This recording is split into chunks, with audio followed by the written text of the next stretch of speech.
Assalamualaikum warahmatullahi wabarakatuh. Perkenalkan, nama saya Cindy Aurelia Nabila dengan NIM 2100243. Di sini saya berasal dari kelompok 1 mata kuliah manajemen perubahan. Di sini saya akan membahas tentang agen perubahan. Yang pertama, pengertian dari agen perubahan. Agen perubahan adalah seorang individu atau sebuah tim yang bekerja sama untuk mempengaruhi masyarakat atau klien lainnya, baik secara internal maupun eksternal, untuk melakukan suatu perubahan sesuai dengan apa yang diharapkan. Yang kedua, fungsi dari agen perubahan. Fungsi dari agen perubahan atau agent of change adalah pertama, katalis atau penghubung, menggerakkan suatu masyarakat untuk melakukan perubahan.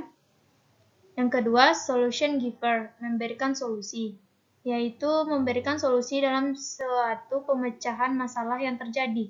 Yang ketiga, proses helper, yang memberikan pertolongan, sebagai tokoh yang membantu dalam proses perubahan. Yang keempat, resource linker, sumber-sumber, sebagai penghubung dengan sumber-sumber yang diperlukan untuk memecahkan masalah yang terjadi. Yang ketiga, di sini saya membahas tentang tugas agen perubahan. Tugas yang dilakukan oleh agen perubahan atau yang biasa kita sebut dengan agent of change adalah pertama, menciptakan keinginan perubahan di dalam masyarakat. Yang kedua, menciptakan keinginan perubahan di kalangan klien lainnya. Yang ketiga, menjalin dan membina hubungan dalam rangka melakukan perubahan. Yang keempat, mendiagnosa permasalahan yang dihadapi masyarakat.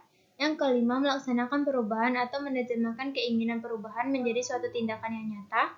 Yang keenam, menjaga kestabilan perubahan. Yang keempat, etika agen perubahan. Di mana etika atau nilai pribadi yang harus ada pada seorang agen perubahan adalah: pertama, bertanggung jawab terhadap diri sendiri. Kedua, bertanggung jawab terhadap profesionalisme dalam pengembangan dan kompetensi. Yang ketiga, bertanggung jawab terhadap klien dan pihak-pihak lain. Yang keempat, bertanggung jawab terhadap profesi. Yang kelima, bertanggung jawab terhadap lingkungan sosial. Materi selanjutnya yang kelima yaitu peranan agen perubahan. Peranan agen perubahan untuk melakukan tugasnya memiliki peranan tertentu. Berikut ada 6 peranan agen perubahan dalam proses pengenalan sebuah inovasi pada klien, yaitu yang pertama, untuk mengembangkan kebutuhan perubahan pada klien. Seorang agen perubahan membantu klien menjadi sadar akan kebutuhan untuk melakukan perubahan terhadap sikap dan tingkah laku mereka. Setelah itu, agen perubahan mengusulkan alternatif baru untuk menyelesaikan masalah yang terjadi, menjelaskan betapa pentingnya masalah tersebut diatasi dan diselesaikan, serta meyakinkan klien bahwa mereka mampu menghadapi masalah tersebut. Yang kedua, untuk menciptakan hubungan pertukaran informasi. Ketika kebutuhan untuk melakukan perubahan diciptakan, seorang agen perubahan harus mengembangkan hubungan dengan para kliennya. Agen perubahan dapat meningkatkan hubungan dengan para kliennya dengan cara memiliki sikap yang terpercaya, kompeten, serta berempati terhadap kebutuhan dan permasalahan terhadap kliennya. Yang ketiga, untuk menganalisis masalah klien. Agen perubahan bertanggung jawab untuk menganalisis permasalahan pada klien untuk menentukan mengapa alternatif yang ada sebelumnya tidak cocok dengan kebutuhan mereka. Di sini tugas agen perubahan adalah mencoba untuk mengetahui masalah apa yang dihadapi klien dan mencoba menemui inovasi yang paling tepat. Yang keempat, untuk menumbuhkan niat perubahan pada klien.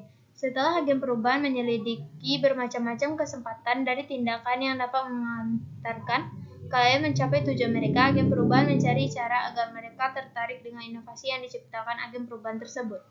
Yang kelima, untuk menerjemahkan niat klien ke dalam tindakan, yaitu agen perubahan mencoba untuk mempengaruhi sikap klien dalam menyesuaikan saran dan rekomendasi berdasarkan kebutuhan dari para kliennya. Agen perubahan melakukan secara aktif dalam menstabilkan perilaku atau tingkah laku baru di kalangan klien tersebut. Yang keenam, untuk mencapai hubungan yang berulang. Tujuan akhir dari agen perubahan adalah untuk mengembangkan sikap dan memperbaharui diri, self-renewing dalam bagian dari klien. Ketika perubahan telah terjadi dan stabil pada klien, maka seorang agen perubahan harus dapat mengembangkan kemampuan klien untuk menjadi seorang agen of change bagi dirinya sendiri. Selanjutnya materinya yaitu yang keenam, jenis-jenis agen perubahan. Jenis-jenis agen perubahan terbagi atas 3. Yang pertama, agen perubahan internal. Agen perubahan internal adalah staf ahli dari dalam organisasi yang secara khusus dilatih untuk melakukan pengembangan organisasi.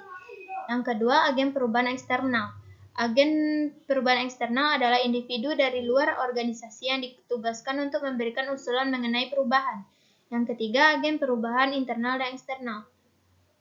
Agen perubahan eksternal dan internal adalah upaya memadukan orang-orang dari dalam organisasi dan dari luar organisasi dengan mengambil kelebihan dan kelemahan dari agen perubahan internal dan eksternal tersebut. Baiklah, sekian penyampaian dari saya. Kalau ada kata-kata yang salah, mohon dimaafkan. Assalamualaikum warahmatullahi wabarakatuh.